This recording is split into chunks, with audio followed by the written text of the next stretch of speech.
mouth shut if we can get Chris and Katie Proudfoot out there searching. There it is. There is the Bullhorn Betty Challenge for Tennessee. From the East Coast to the West Coast, we are everywhere true crime is. We are asking for the public's help. We are searching in the woods. We are doing what it takes here on the Bullhorn Betty channels to find answers to the most alarming cases we have been watching on the news. I can tell you personally that I have traveled this entire country seeking these answers and bringing that content right here to you here on the Bullhorn Betty channels and Bullhorn Betty crime stories. We are happy with the work that we've done. We've brought many answers to the public, and we have defied mainstream media in our pursuit of the truth in these cases. We will continue to work. We will continue to fight for these victims, and we will continue to tell their stories here on my channels.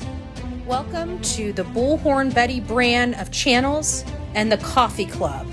Thank you for your love, thank you for your support, and more importantly, thank you for allowing me to bring these victims' stories to each and every one of you, advocating for each of these victims. God bless you, God bless America, and more importantly, God bless our victims. Hey guys, Bullhorn Betty here, giving you breaking daily updates related to the Sebastian Rogers case. This is going to blow your mind, guys. I've been personally covering the case of Sebastian Rogers, a 15-year-old autistic boy that disappeared from Hendersonville, Tennessee. His mother, Katie Proudfoot, and stepfather, Chris Proudfoot, came out and told their stories in this interview about what transpired related to the disappearance of their 15-year-old son. Katie, Sebastian's mother, describes the day before he disappeared, Sunday, February 25th. They went to BJ's, he got a colossal popcorn, he was just a very happy, jovial young man, and they came home, put some snacks away, and then they went to a local bowling alley, and next to the bowling alley was a steakhouse where they ate. After they ate, they loaded up and went home. He took out the garbage, and the rest is history. He goes to bed at 9 p.m., Mom goes to bed at midnight, she awakes at 6 a.m. to wake Sebastian up as she normally does, and he's gone. Christopher Proudfoot states that he was not even in the area at the time that Sebastian left the home, that he was many miles away as he was working in Memphis and staying in his camper in Mississippi. A lot of people watching this case unfold became very, very skeptical of both Katie and Christopher Proudfoot's story about what happened leading up to Sebastian's disappearance. Many people noticed the deep abrasion scratches in some areas looking like bite marks on Christopher Proudfoot's arms some 8 days after Sebastian disappeared. Seth Rogers, which is Sebastian's biological father, decided to start doing some ground searches and raised money on a GoFundMe page to aid those efforts. Christopher Proudfoot threatened Sebastian's father in a lawsuit related to the GoFundMe page and also the fact that Seth appeared to make the other side of the family, look bad. Many people went out searching for Sebastian Rogers, and the one thing that was missing out of all the efforts volunteers put forth was Christopher and Katie Proudfoot. And when people asked them why they weren't out searching for their very son that went missing from their home, they told people that it was because law enforcement told them to stay home.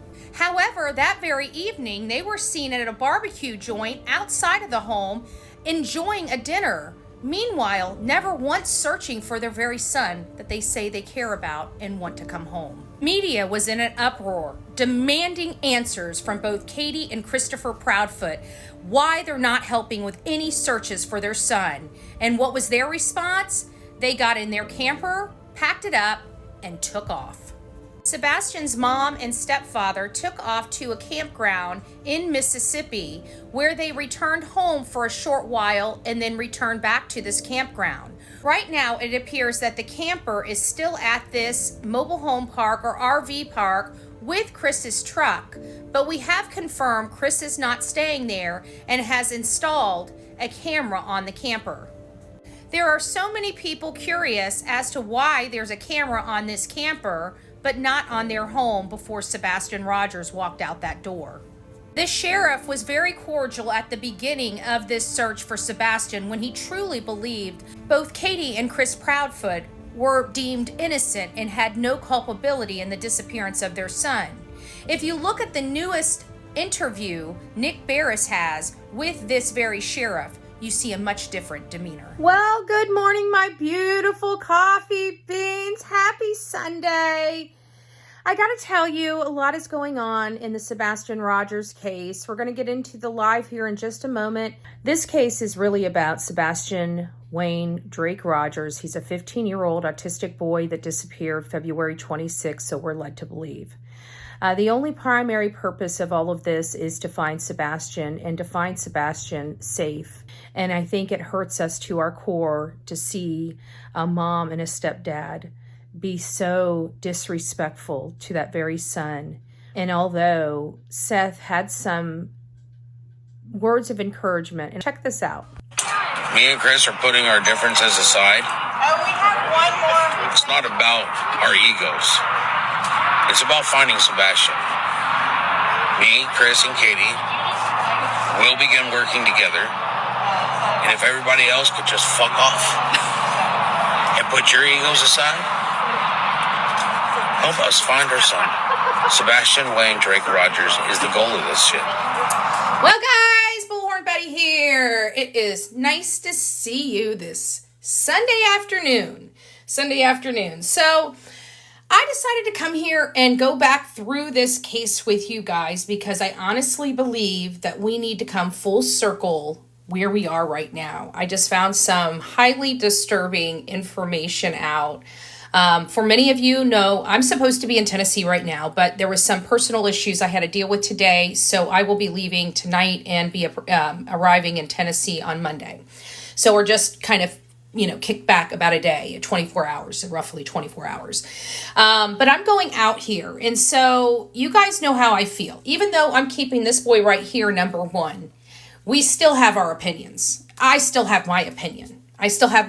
Very much so. And I've had my opinion since day one. However, I faltered on it when the behavior panel came out. But by the time they were seen at the barbecue joint and taking off to Mississippi, that was it for me. That first time, I was done. I was no longer playing these games with the Proudfoots. So what am I talking about? For those that are just joining in, my name's Bullhorn Betty. We're talking about Sebastian Rogers, the 15-year-old autistic boy that disappeared from his home in Hendersonville, Tennessee on February 26. According to his mother, Katie Proudfoot, he went to bed at 9 p.m. and awoke. When she awoke at 6 a.m., he was gone.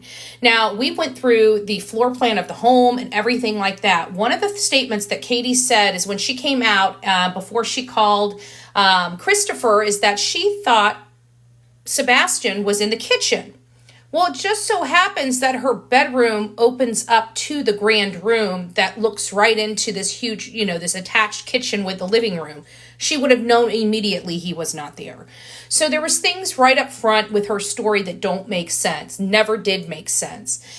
And then we learned that, everybody and their mother were searching for Sebastian, and here's his endangered missing person child. We've been bouncing around whether this is a criminal investigation or not. It has been my opinion that this has been a criminal investigation since the minute they received that Amber Alert. I feel like the Amber Alert was the telltale sign that they had to have a criminal element in order for that to be assessed and received. So I believe this is a criminal investigation. I don't need law enforcement telling me. Criminal investigation is about how the handling of the case, at what stage, which policies and procedures go into play. And I have to say what I'm seeing and observing from law enforcement, those policies and procedure are at play here, leaving me to believe that yes, we have a criminal investigation. But I digress. Either way, I think that the whole mess with Katie and Christopher Proudfoot's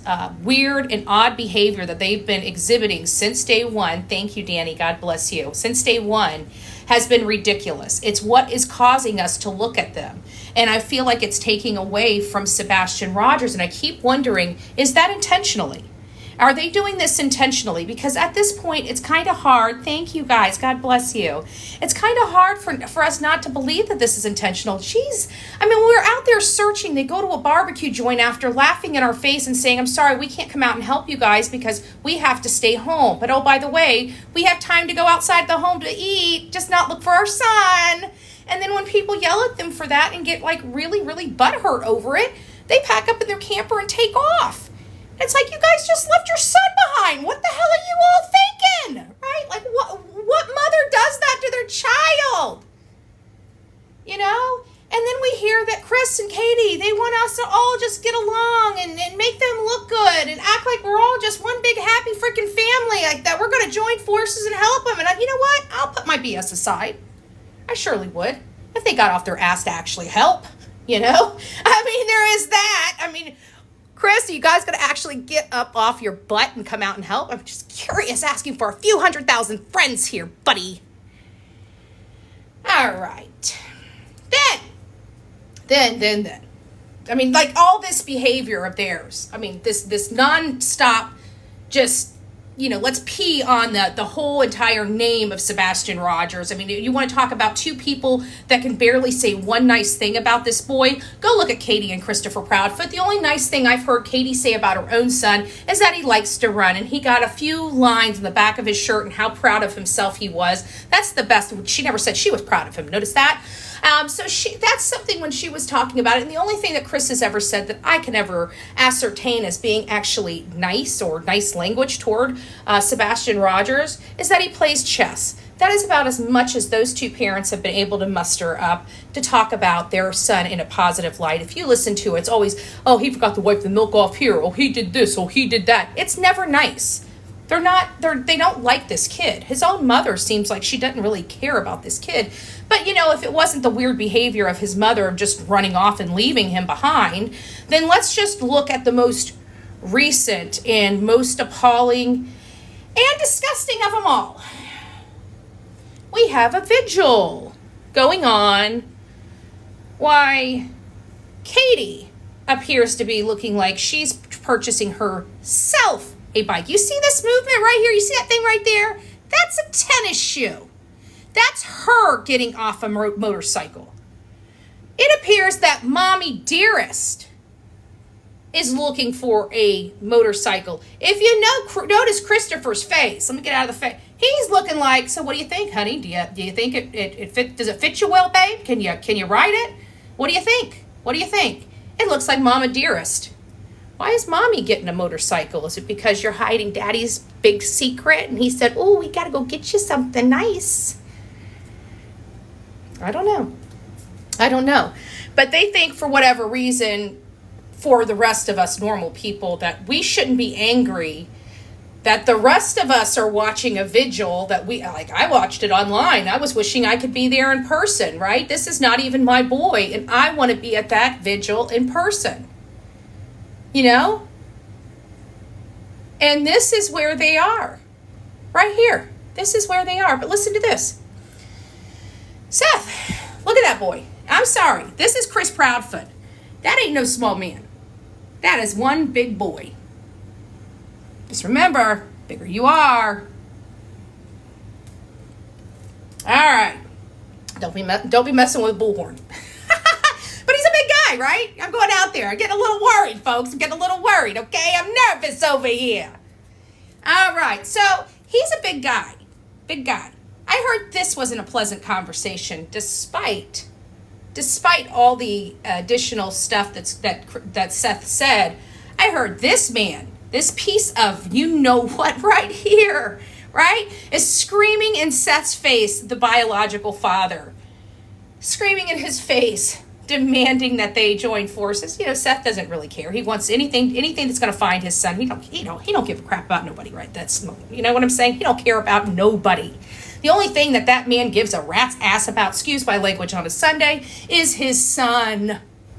He doesn't care about none. And this man right here is screaming in his face. Chris, I'm going to tell you right now, I hope you scream in my face like you talk to Seth. Please do. Please do, Cupcake. Please do.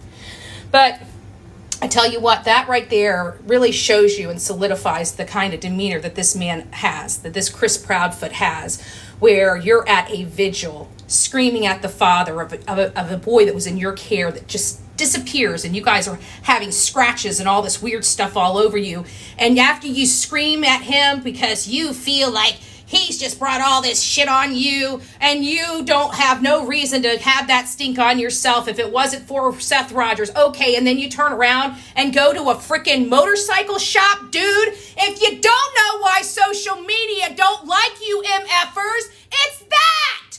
Just saying! I'm just saying! Seth, what are you doing to us? We're gonna lose our ever-loving stuff! Right?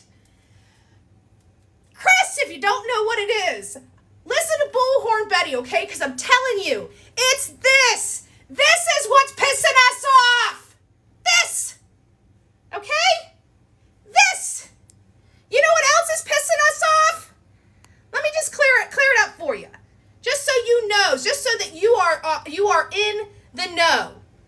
This is pissing us off, okay? It's this crap right here that's upsetting us, dude. Katie, Chris, you know, your family in the back. I don't know how to drill common sense into you. You think it's Seth doing this to you? Honey. Oh, honey bunny. No. You're doing it to yourself, trust me. You are doing it all by yourself. This is what's pissing us off.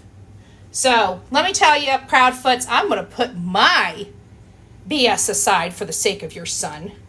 I surely would like to see you out in those damn woods when I get there. Just saying. Because you know what? This hiding and cowering thing is not working for you. We're not violent people. We just want to see you out there doing something, acting like you give a damn about your son.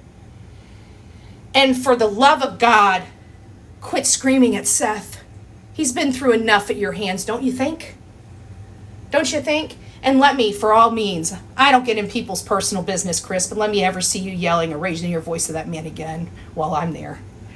I can tell you, if you think your day got bad, it's going to get 10 times worse.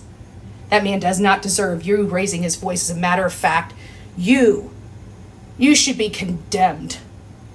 And I pray to God when this is all over with, you go straight to where you belong. All right, guys. Take care. Rock it out with your coffee beans out. Happy Sunday edition. But I wanted to say, because when I saw this, I thought, man, this guy looks awfully in Seth's, personal space. You know what I'm saying? I really did. I thought, okay, this is pretty, this is pretty too close for my comfort. Give me just sorry, guys. I was seeing if I had a photo somewhere. It was the photo of him actually screaming at, there it is. So we found out from a post that right here, you can literally see Chris leaning in to Seth Rogers, screaming in his face at his son's vigil. Just to let you know what kind of person Chris Proudfoot is, that's a perfect example of the kind of crap Chris Proudfoot is. To scream at the biological father right before his vigil and then get in his truck and go shop for a frickin' motorcycle. I don't know how to say F you loud enough, Christopher Proudfoot. I don't know how to say go to HD, eat double hockey sticks to Katie Proudfoot. I don't know what I can say to them. But I tell you what, I will sew my lips shut and put super glue on them. If these two people, Katie and Christopher Proudfoot, would get off their lazy asses and actually go out and help look for their son, I would sew my lips shut. I'll do it live.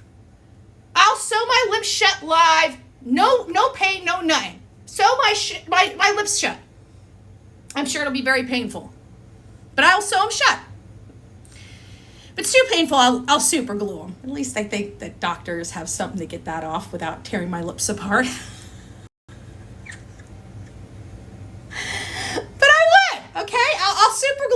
lips shut if we can get Chris and Katie Proudfoot out there searching. There it is. There is the Bullhorn Betty Challenge for Tennessee. Chris and Katie, I will super glue my lips shut. I can only do that for 3 days. I think by 3 days, doctors and hospitals will start getting worried about my health, right?